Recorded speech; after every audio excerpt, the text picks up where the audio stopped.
오늘 저는 본문의 말씀을 통해서 사람을 찾습니다 라는 제목으로 함께 은혜를 나누고자 합니다.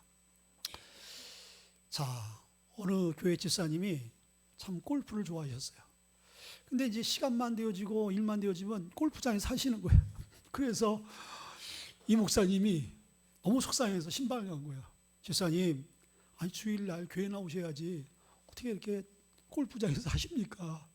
그랬더니 이 집사님의 말씀이 아주 걸작이었어요. 목사님, 그럼 제가 예배 드리면서 골프 생각하는 게 낫습니까? 아니면 골프장에서 예배 생각하는 게 낫습니까? 그러더래요. 자, 오늘 여러분들이 예배를 드리면서 여러분 생각은 어디에 있어요? 몸은 이곳에 와 있지만은 생각은 골프장에 가 있고, 생각은 사업장에 가 있고, 생각은 결혼식에 가 있으면은 이 참된 예배가 될 수 없는 것이죠. 이창현 작가라는 사람이 마음속의 울림이란 그 책에 아주 의미 있는 그런 이야기를 써놓은 게 있어요. 거기 보게 되시니까 이런 말씀이 있습니다. 브라운관 TV가 고물상에 있게 되어지면 말 그대로 고물이 되어진다는 거예요.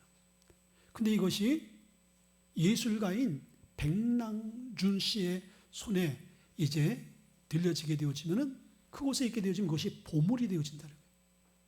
마이클 조단이 야구장에 있으면은 고물, 그러나 농구장 코트에 있으면 보물이 되어진다. 그러니까 고물과 보물의 그 차이는 위치에 있다는 거예요. 위치. 어느 위치에 있느냐. 자, 여러분들, 우리는 존재적인 죄인인 거예요.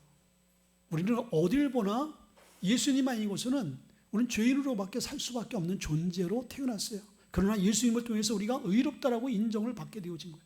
그런 죄인들이 우리가 어느 위치에 있느냐, 어느 장소에 있느냐에 따라서 우리의 가치가 바꿔줄 수 있다는 거예요.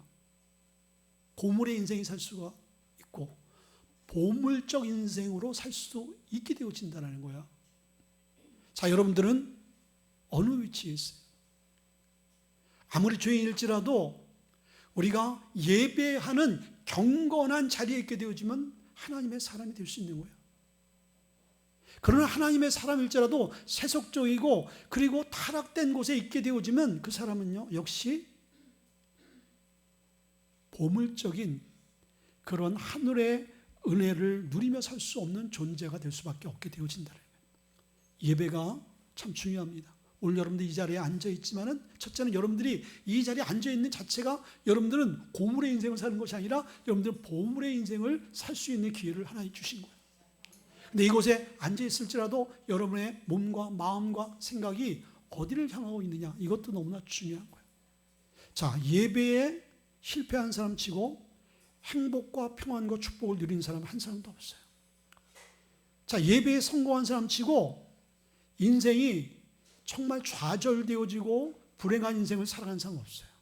참된 예배의 성공자가 되어지시는 사람 될 수 있기를 주의 이름으로 다시 한번 축원을 드립니다. 자, 오늘 본문의 말씀을 통해서 우리가 예배에 대해서 많은 말씀을 나눴고, 우리가 드려지는 예배는 신앙생활의 한 8, 90%가 예배라는 거예요. 이 수없이 드려지는 이 예배를 통해서 다시 한번 주님이 받으시고 주님이 함께하는 예배를 통해서 여러분의 인생이, 여러분의 삶이 보물이 될 수 있기를 주의 이름으로 다시 한번 축원을 드립니다. 자, 오늘 본문의 말씀 보니까 21절에 이렇게 시작합니다. 예수께서 이르시되 여자여 내 말을 믿으라. 이 산에도 말고 예루살렘에서도 말고 너희가 아버지께 예배할 때가 이르리라 라고 말씀해 주세요. 오늘 본문의 말씀은 예수님께서 사마리아성 수가성이라는 곳에 한 여인을 만나게 되어지죠. 그 여인과 만남을 통해서 이루어지는 대화의 내용이 오늘 본문의 내용인 거예요. 근데 이 여인이 예배에 대해서 말씀하고 있어요. 예배에 대해서 예수님께 묻고 있어요. 근데 예수님께서 예배의 그 장소보다 예배의 대상에 대해서 말씀하고 있는 거예요. 사마리아 사람은 예배의 장소가 그리심산으로 그들이 정하고 그곳을 추종합니다. 유대인들은 예루살렘이 예배의 장소였어요. 그러나 어느 장소에서 예배 드리냐, 이것도 중요하지만 더 중요한 것은 너희가 그 장소에서 드리는 그 예배의 대상이 누구이냐를 더 중요하게 생각하라라고 말씀해 있는 거예요. 자, 오늘 저와 여러분들이 예배하는 대상이 누구예요? 살아계신 하나님이세요. 오늘 이 시간 여러분들 우리가 사람 보러 온 것이 아니고 우리가 뭐 누구 친구 만나러 온 것이 아니라 우리가 뭐 좋은 프로그램 때문에 온 것이 아닌 거예요. 우리는 살아계신 인간의 모든 생사화복을 주관하신 우리의 운명까지도 하나님께 바꿔놓는 그 하나님 앞에 우리의 부족하고 연약한 삶들을 맡기고 다시 한번 새로운 은혜를 간구하며 죄인된 우리가 의롭다 칭함을 받은 그 은혜 감사하고, 그리고 우리의 삶의 본분인 하나님께 예배하는 것, 그것을 오늘 주님 앞에 올려드리기 위해서 이 시간 나온 거예요. 그래서 우리의 예배의 대상은 분명히 하나님 한 분이 되어야 되는 거예요. 웨스트민스터 신앙 고백에 그 21장 2조의 말씀 보게 되지만 어떤 말씀이 있냐면, 우리의 예배의 대상은 성부성자 성령 오직 하나님 한 분 외에는 없다. 어떠한 인간도 어떠한 피조물도 어떠한 영적인 존재도 우리의 예배의 대상이 돼서는 안 된다라고 못을 받고 있는 거예요. 근데 많은 사람들이 하나님께 예배하러 오지만은 예배의 대상이 사람일 때가 많아요. 어떠한 목사님, 뭐 유명하다는 목사님, 뭐 능력 있다는 목사님, 그 사람을 통해서 하나님께서 말씀하신 은혜를 받고 누리는 건 좋은데, 그런 분들을 하나님보다 더 추종하고 하나님 말씀보다 더 권위를 두는 그러한 성도의 모습을 우리가 보게 되어지는 거예요. 유명한 설교가 헨리 비치라는 사람이 있어요. 이 사람은 얼마나 말씀이 정말 달콤하고 은혜스럽고 달변가인지 황금마우스를 가진 사나이라고 변명이 붙을 정도로. 근데 이 사람의 설교 말씀은 하나님 없어도 이 사람 말씀으로 그냥 하나님을 대체할 수 있을 만큼 은혜가 된다라고 하는 유명한 목사님이었어요. 근데 이 목사님이 어느 이제 안신정을 맞이해서 여행을 떠나게 되어졌어요. 그리고 그 교회에 다른 외부 목사님을 불러다가 예배를 이제 부탁을 드렸습니다. 주일날 외부에서 오신 목사님이 말씀을 증거하는데 성도들이 반응이 영 시원치 않은 거예요. 그리고 은혜가 안 되고 그 재미가 없는지 심지어는 그 예배 가운데 나가는 사람들이 생기는 거예요. 외부에서 오신 목사님이 강단에서 선포한 거예요. 오늘 비치 목사님을 보러 오신 분이 있다면 그 목사님께 예배하려고 온 사람이 있으면 이 시간 다 퇴장해 주십시오. 오늘 이 시간 저와 함께 예배할 사람은 온전히 하나님께 예배하고자 한 분만 남아서 함께 예배합시다라고 했다라는 거예요. 여러분들, 우리가 하나님께 예배할 때 어떤 환경이 부족해서 교회 규모가 작아서 사람이 적어서 또 설교하시는 목사님이 어때서, 여러분들 이것은 우리가 잘못된 예배의 모습인 거예요. 자, 하나님은 두세 사람이 모인 곳에 어느 곳에 함께 하시고 하나님 세우신 주의 종을 통하여 하나님께서 동일하게 큰 교회건 작은 교회건 사람이 많이 모이고 많이 모이지 않던 간에 동일하게 임재하시고 역사하시는 하나님인 거예요. 오늘 그 하나님께 우리가 예배하러 왔다는 것을 기억해야 되는 거예요. 자, 여러분들, 하나님은 우리의 모든 것을 다 아시죠. 하나님 우리의 모든 것들을 다 고치시죠. 하나님 우리의 모든 것들을 다 새롭게 하시죠. 믿습니까? 자, 여러분의 문제가 있어요. 우리가 인생을 살아가면서 문제가 없는 사람이 어디 있어요? 근데 그 문제는 분명히 우리가 하나님이 고칠 수 있어요. 그런데 우리가 그 하나님 앞에 나와서 예배 드리는 우리의 그 모습들이, 어떤 사람은 자기의 문제를 해결받을 수 있는 그러한 사람을 만났을 때 그 기회를 놓치지 않아요. 근데 어떤 사람은 자기 문제를 해결해 줄 수 있는 사람을 만났어도 그냥 악수하고 인사하고 끝나고 돌아가는 사람이 있어요. 그것으로 끝나버리는 거예요. 근데 어떤 사람은 그거보다 또 좀 더 깊은 교제를 해요. 악수하고 인사하고 그리고 차를 마시면서 식사를 뭐 나누면서 또 이야기를 나누고, 예, 앞전보다 좀 낫지요. 근데 이 사람도 역시 그것으로만 끝나버리는 거예요. 근데 어떤 사람은 인사하고 또 차를 마시고 그리고 그 상대로부터 자기의 문제를 해결받을 수 있는 약속을 받고 돌아가는 사람이 있다는 거예요. 자, 여러분들, 우리의 예배의 대상이 어떤 분이에요? 우리의 인생의 문제를 해결해 줄 수 있는 분입니다. 아멘. 그럼 이 예배는 그 하나님을 만나서 우리의 인생의 그 문제를 해결받을 수 있는 약속을 받고 돌아가는 시간이 되어야 되는 거예요. 오늘 본문의 사마리아의 수가성의 이 여인이 그런 은혜를 받은 거예요. 예수님을 만나서 자기 인생에 갈급하고 공고한 그런 가난 문제를 예수님을 통해서 완전히 해결받고 돌아갔어요. 그리고 그 예수님을 전할 수밖에 없는 자가 되었다는 것이 오늘 본문의 배경인 거예요. 오늘 예배를 통해서 우리의 인생의 모든 생사복을 주관하시고도 남는 그 하나님께 예배한다. 얼마나 여러분들 우리가 벅차고 가슴이 여러분들 우리가 감동이 와요. 여러분이 여러 인생의 문제에 병이 들었을 때 여러분이 여러 병을 치료해 줄 수 있는 그런 명의를 오늘 만난다 하면은 얼마나 기쁘겠어요. 얼마나 기대가 되어지겠어요. 이 의사만 만나면은 이 의사 날 치료해 줄 텐데. 여러분의 빚으로 고민할 때 여러분들 제보를 만나서 그 사람이 오늘 나를 초청해 주셨어. 그리고 그 빚의 문제를 해결해 주겠다라고 오늘 나에게 말씀하고 있는 거야. 그분과 만나서 잘 이야기되어지면은 내 이 인생의 빚의 문제를 해결받을 수 있어. 얼마나 그 만나러 가는 자리가 여러분들 그 사람과 함께하는 자리가 벅차고 가슴이 여러분들 떨리겠어요. 여러분 우리의 예배가 그런 예배가 되어야 되는 거예요. 우리가 그런 마음을 상실했다라면요, 하나님 우리가 그렇게 인정하지 못하고 있다는 증거 아니겠습니까? 자, 그러면 둘째는 우리가 하나님 앞에 우리가 분명히 예배한다는 것을 우리가 인정을 하고 그것을 인식하고 나갈 때 두 번째 중요한 것은 그 하나님 앞에 우리가 어떠한 예배의 태도를 가져야 되는가? 태도가 굉장히 중요해요. 자, 오늘 23절에 이렇게 말씀해 주겠습니다. 아버지께 참되게 예배하는 자들은 영과 진리로 예배할 때가 오나니 곧 이때라라고 말씀해 주고 있어요. 아버지께 예배하는 자는 뭐와 영과 진리로 예배하라 라고 말씀해 주고 있어요. 자, 여러분들 사람을 만나서 교제할 때마다 어떤 사람을 만나냐에 따라서 여러분들 태도가 달라져요. 자, 노숙자 만났을 때 여러분들 태도와 대통령 만났을 때의 태도가 동일할까요? 다를까요? 대통령을 노숙자 대하듯이 대하고 노숙자를 대통령 대하시듯이 대하면 좋겠죠.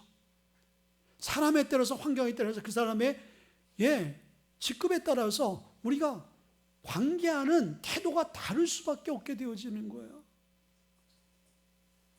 자, 오늘 이 시간은 여러분들 우리가 하나님을 대하는 시간인 거예요.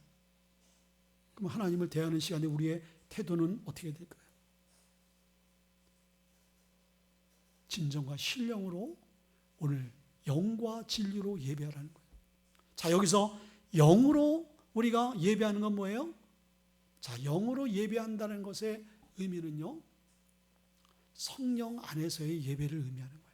성령 안에서. 그러니까 하나님 앞에서의 우리의 예배의 태도는 우리 혼자 예배하는 것이 아니라 성령이 우리와 함께 동행함으로 말미암아 예배하는 그 예배의 삶이 되어야 된다는 거예요. 자, 하나님은 영이시니 우리가 영으로 예배해야 되는 거예요. 자, 여러분들이 좋아하는 영화가 있어요. 그 영화를 갈 때 몸만 들어갑니까? 뭐가 있어야 돼요? 티켓이 있어야 돼요. 몸만 절대 못 들어갑니다. 티켓이 있을 때 이것이 확인이 되어질 때 여러분들이 보고 싶은 영화관에 입장이 가능하고 영화를 볼 수 있는 거예요. 자, 우리가 하나님 앞에 예배하게 되어질 때 이 예배를 예배되게끔 하나님이 받으시는 예배가 되어질 때는 여러분들이 성령으로 함께 예배하는 자가 되어야 된다. 그래서 로마서 8장 말씀 보게 되어지면 하나님의 영이 있게 되어질 때 우리는 하나님의 사람이다. 하나님의 사람만이 하나님께 예배할 수 있게 되어지잖아요. 하나님의 사람이 아닌 사람이 왜 예배하겠습니까? 예배도 알지도 못하고 예배를 드려도 그건 하나님 받으시는 예배가 안 되어지는 거예요. 영으로 성령으로 하게 되어질 때 우리가 하나님께서 우리의 예배를 받으시고 성령이 말할 수 없는 탄식으로 간구할 때 하나님께서 들으시고 응답하신다고 로마서 8장에 분명히 말씀드리고 있어요. 영의 생각은 생명과 그리고 평안이지만은 육신으로 와서 예배하고 육신적인 그러한 예배의 참여자가 되어지면요, 그것은 하나님께 상관없는 육으로는 하나님을 알 수도 없고 하나님을 섬길 수도 없다라고 분명히 8장이 말씀해 주고 있어요. 자, 성령이 함께하는 예배가 하나님 받으시는 예배고 또 하나님이 기뻐하는 예배가 될 수밖에 없는 이유는 뭐냐면요, 성령으로 해야지만이 우리가 예배가 은혜가 되어지는 거예요. 자, 여러분들, 성령이 임하고 성령이 함께하는 사람은요, 예배가 기다려져요. 예배 찬양, 예배 소리만 들어도요, 마음이 막 뛰고요, 감동이 오고, 찬양할 때 그 찬양을 통해서 하나님께서 나에게 주신 은혜가 있고 회복이 있는 거예요. 근데 또 말씀을 증거받게 되어질 때 그 말씀 속에서 하나님께서 내 삶을 조명하고 내 삶 가운데 하나님께서 말씀하시고자 하는 것을 깨닫게 되어지고 위로가 되어지고 확신과 소망이 생기게 되어지는 거예요. 그 모든 것들을 누가 하세요? 성령이 하신단 말이에요. 성령이 아니하고서는 말씀도 우리가 깨달을 수도 없고 들려오지도 않게 되어진다는 거예요. 그래서 여러분들, 이 시간 우리가 기도해야 될 것은 성령을 의지하고, 하나님, 오늘 증거되는 말씀을 통하여서 하나님 저에게 말씀하옵소서. 성령이 동행하는 예배가 될 수 있기를 주의 이름으로 축원드립니다. 두 번째는요, 진리로 예배라. 이 진리가 뭡니까? 곧 예수 그리스도인 거예요. 진리가 하나님의 말씀인 거예요. 그러니까 영과 진리로 예배하는 것은 성령과 말씀으로 예배하는 건데, 이 말씀 앞에 우리의 삶이 순종하라는 거예요. 근데 오늘날 이 시대는 디모데후서 4장 3절의 말씀 보게 되어지니까 하나님의 진리의 말씀에 귀를 기울이지 않는 세대가 되어졌다 그랬어요. 우리의 귀가 하나님의 말씀보다는 세상에 더 우리의 귀를 기울인다고 말씀했어요. 그러니까 하나님의 말씀이 우리의 삶 가운데 역사할 수 없는 거예요. 하나님의 말씀을 듣지 못하게 되어지니까 인생에 가람이 생기고 인생의 공고함이 계속적으로 생길 수밖에 없게 되어지는 거예요. 여러분들 잘 아는 마가복음 4장의 말씀 보면 씨 뿌리는 비유가 있어요. 4장 2절 말씀 보게 되지만 예수님께서 이르시되라고 말씀이고 있어요. 그리고 4장 그 씨 뿌리는 비유의 마지막 구절인 9절의 말씀 보게 되어지면 귀 있는 자는 들을지어다. 근데 귀 없는 사람이 어디 있어요? 여러분들, 이 시간 이 말씀이 들려오지 않는 사람이 어디 있어요? 이 소리가 다 들릴 거예요? 그러나 소리로 들리는 사람이 있고 하나님의 말씀으로 들리는 사람이 있다라는 거예요. 여러분들은 어떻습니까? 좋은 소리를 들립니까? 아니면 하나님께서 나에게 주시는 말씀으로 들리십니까? 자, 우리가 예배하게 되어질 때 하나님의 말씀이 들려와야지 우리 영혼이 살고 우리의 삶이 돌이킬 수가 있게 되죠. 알아야지 돌이키지, 깨달아야지 돌이키지, 결단이 와야지 돌이킬 거 아닙니까? 근데 그 모든 것들을 하시게 하는 근본적인 능력이 어디서 오는 거예요? 하나님의 말씀으로 오는 거예요. 말씀이 에스겔 골짜기에 마른 뼈들에게 임하게 되어질 때, 들려지게 되어질 때 그 마른 뼈들이 이제 살이 덮이고 힘줄이 덮이고 그리고 사람과 같은 그 외형이 되어질 뿐만 아니라 강한 군사가 되어졌다고 했어요.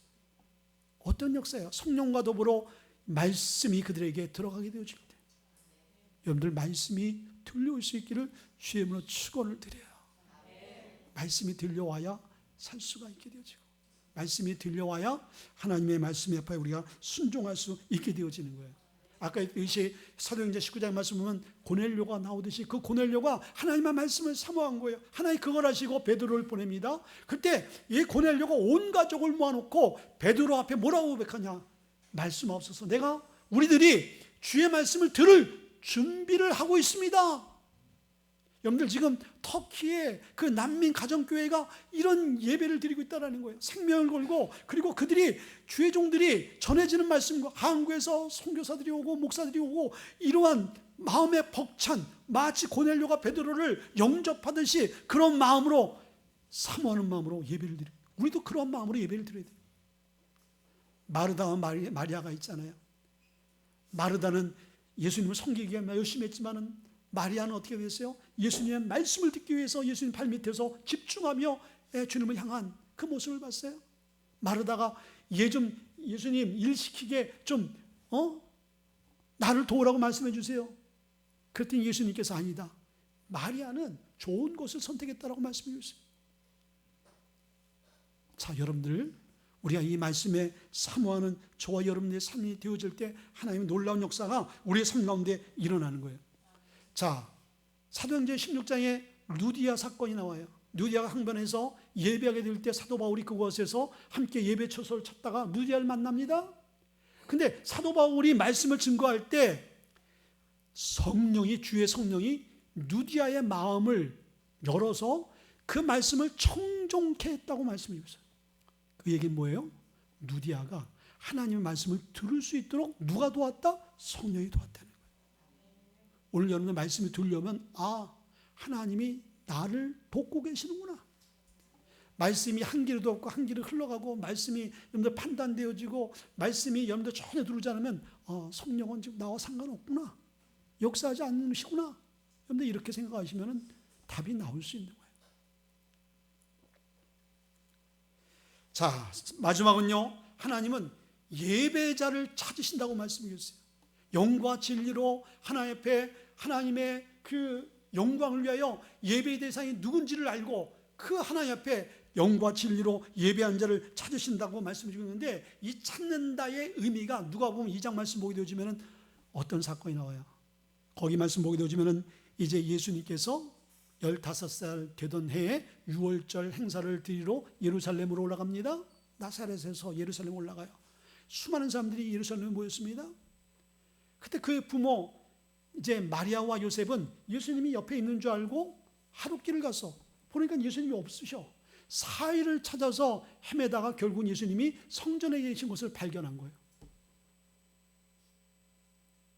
예수님을 잃어버리고 찾다라고 한 그 단어의 의미가 오늘 예수님께서 이렇게 영과 진리로 예배한 자를 찾는다의 단어 의미와 동일한 거예요. 이 말은 뭐냐면은 하나님께서 영과 진리로 예배한 자를 찾는데 마치 부모가 자녀를 잃어버려서 간절하고 애절하게 애타게 찾는 그러한 심정으로 이러한 예배자를 찾는다는 거예요. 자, 이 얘기는 다른 말로 뭐예요? 이렇게 예배하는 자가 많지 않다는 것을 의미할 수도 있는 거예요. 이렇게 예배하는 자를 찾기 어렵다라는 것을 이 말씀을 통해서 우리에게 교훈하고 있는 거예요. 이 세상에는 영과 진리로 예배하는 자가 이렇게 많지 않아. 내가 간절히 애타게 찾아봐도 찾아보기 힘들어. 이 얘기거든요. 그럼 우리도 역시 그렇게 찾아보기 힘든 사람이 돼서는 안 되고, 우리는 하나님이 보시기에 영과 진리로 예배하는 자가 될 수 있도록 주님 앞에, 주님 눈에, 주님 찾는 은혜에 발견되어야 될 줄 믿습니다. 아멘. 자, 여러분의 예배는 자꾸 묻지만은 어떤 예배인가요? 하나님이 간절히 정말 살아있는 예배자를 찾는데, 네가 살아있는 예배자구나. 너희 교회가 살아있는 예배를 드리고 있구나. 그런 교회와 그런 성도가 되어야 되는 거예요. 덴마크에 있는 킬케리 그 신학자라는 사람이 아주 재미있는 그 예화를 들었어요. 자, 우리는 예배자라는 거예요. 자, 예배자와 또 예배의 대상이신 하나님, 이 두 분의 관계 안에서 예배자는 하나님 앞에 어떠한 예배의 태도를 갖춰야 되는가, 그것을 배우와 관객으로 이제 이해를 들은 내용이 있습니다. 자, 우리는 배우라는 거예요. 무대 안에 배우라는 거예요. 예배의 무대에 배우라는 거예요. 그 배우의 극을 관람하는 분은 오직 관객은 한 분인 하나님밖에 없다는 거예요. 근데 우리가 예배 가운데 배우가 되지 않고 관객이 될 때가 많다는 거예요.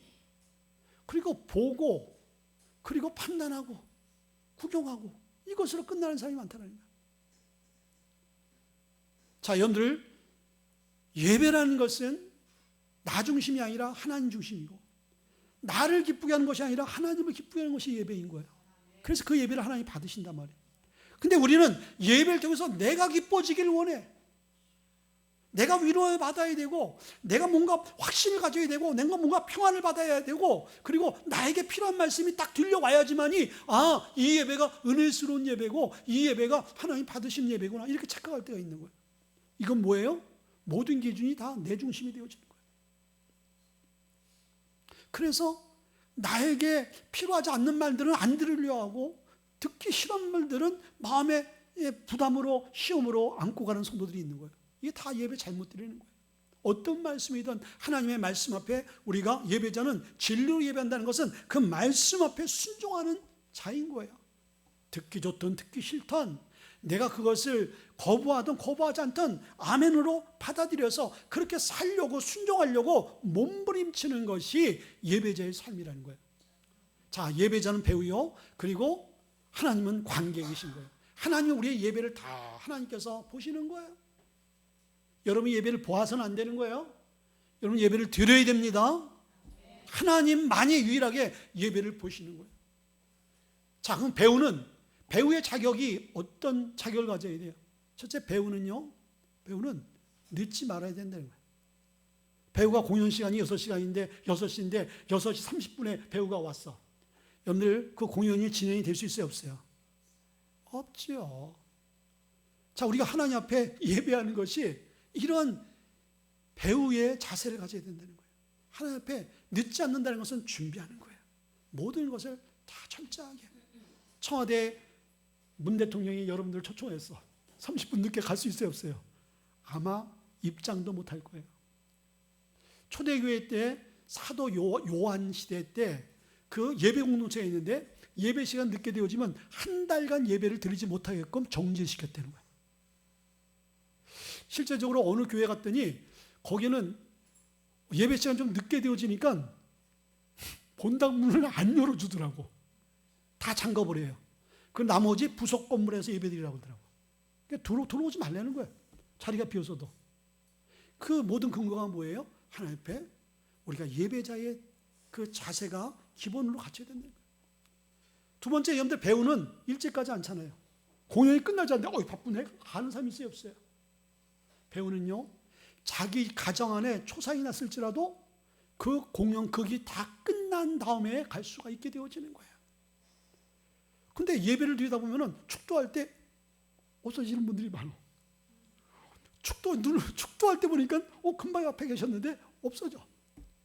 바쁜 일이 있겠죠. 쑥스러워서 그랬겠죠. 그러나 예배는 끝까지 하나님 앞에 마지막까지 모든 순수가 끝날 때까지 하나님 앞에 드려지는 것이 참된 예배인 거예요.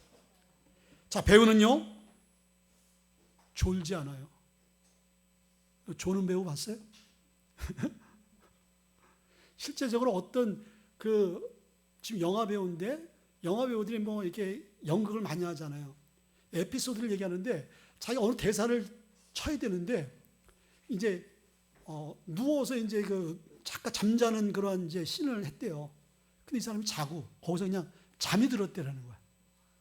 상대방 배우가 너무 이게 당황해가지고 이게 진행이 안 되어지잖아. 그러한 이야기를 자기 때문에 그 공연이 망쳤다라는 그 이야기를 제가 듣게 되어졌어요.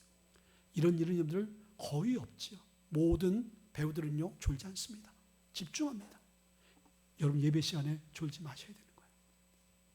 자, 또 배우들은 어떤 특징이 있습니까? 배우들은요 모든 대사를 다 파악하고 암기하잖아요.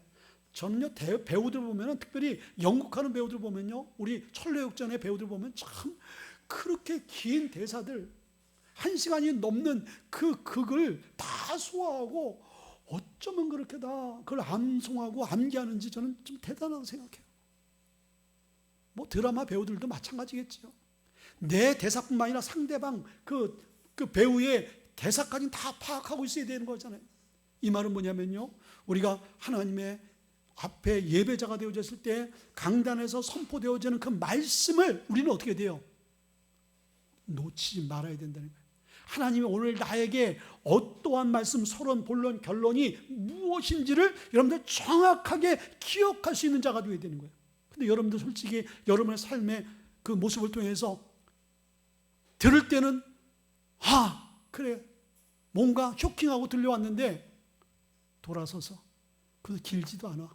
예배 끝나고 식사하고 여러분들 돌아서면은 오늘 말씀이 뭐였지?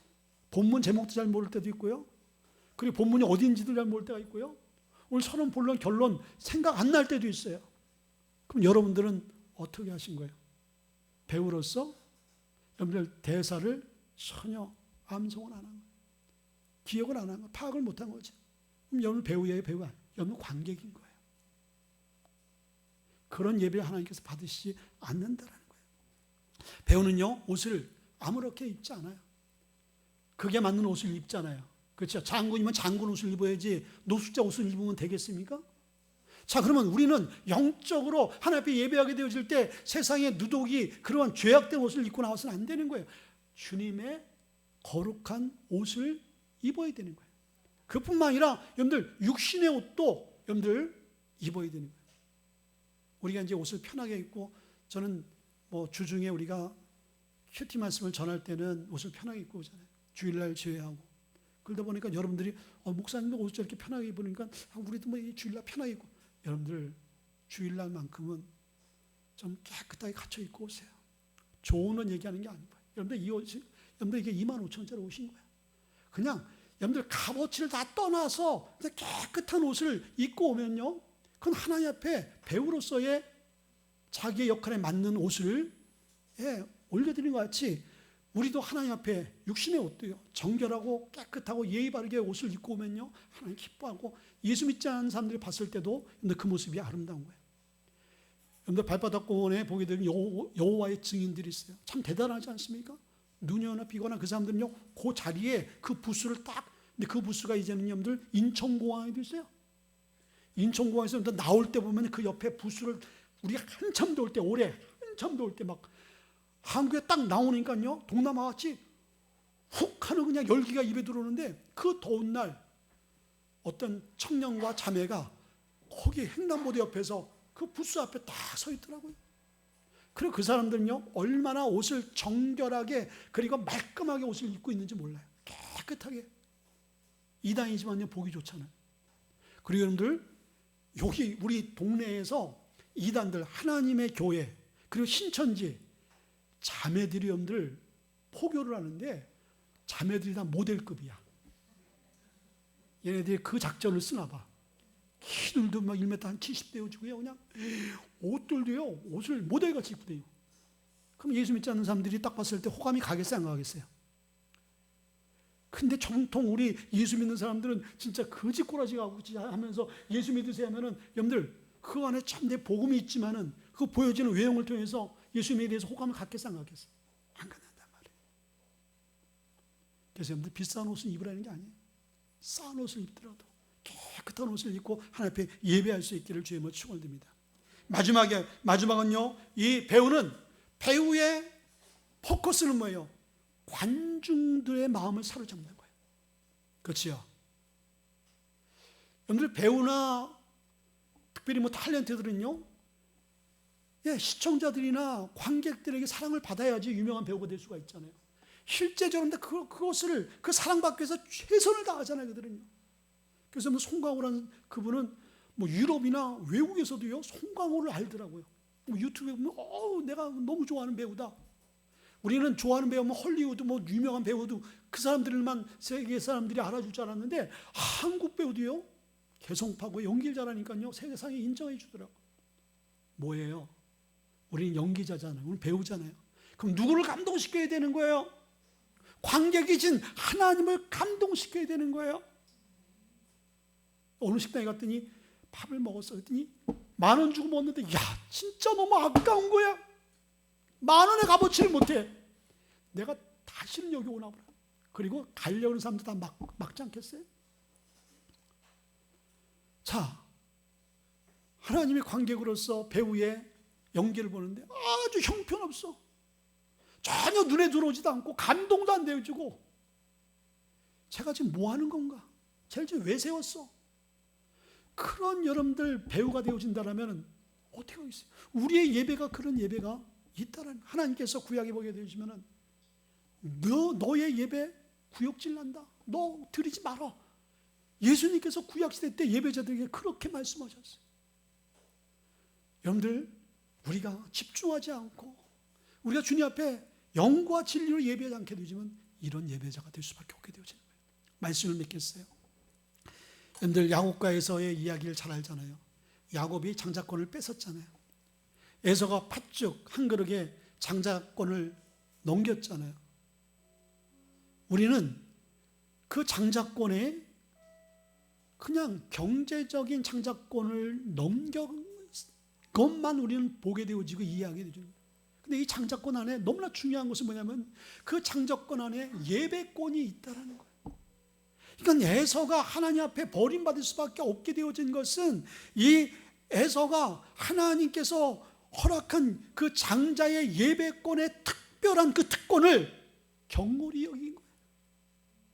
하나님께서 우리에게 주신 이 예배의 특권이 있는데 이 예배의 특권을 우리는 어떻게 하고 있어요? 소중히 여기느냐 아니면 이 시간을 허비하느냐. 놓치지 않고 붙들 수 있는 야곱 같은 그러한 예배자가 될 수 있기를 주님을 축원드립니다.